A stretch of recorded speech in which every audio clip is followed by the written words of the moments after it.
ഇന്നത്തെ നമ്മുടെ കേക്കും ഒരു വെറൈറ്റി കളറിലാണ് കേട്ടോ വന്നിട്ടുള്ളത്. ഇത് കസ്റ്റമർ റെഫറൻസ് ഒന്നൊന്നല്ല, ഞാൻ റെഫറൻസ് എടുത്തിട്ടുള്ള ഒരു പിക്കായിരുന്നു കേട്ടോ. അപ്പോൾ ഇതിൻ്റെ ഫ്ലേവർ വന്നിട്ട് വൈറ്റ് ഫോറസ്റ്റ് ആണ്. എൻ്റെ സ്ഥിരം കസ്റ്റമർക്ക് വേണ്ടിയിട്ട് തന്നെയാണ് കേട്ടോ ഈ ഒരു കേക്ക്.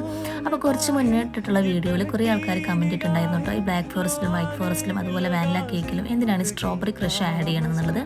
അത് ചിലർക്ക് ഇഷ്ടമാവും, ചിലർക്ക് ഇഷ്ടാവില്ല എന്നുള്ളത് കേട്ടോ.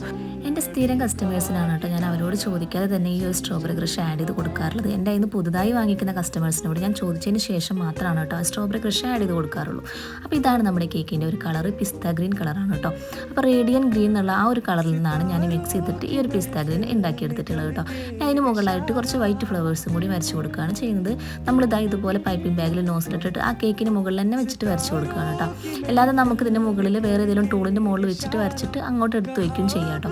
ഇതാ കുറച്ച് ഗ്രീൻ ലീവ്സും കൂടി വരച്ച് കൊടുക്കുന്നുണ്ട് കേട്ടോ. അത് നമ്മൾ സ്പാച്ചിൽ വെച്ചിട്ടാണ് വരച്ച് കൊടുത്തിട്ടുള്ളത്. ഇങ്ങനെയാണ് നമ്മുടെ കേക്കിൻ്റെ ഒരു ഫൈനൽ ലുക്ക് വന്നിട്ടുള്ളത്.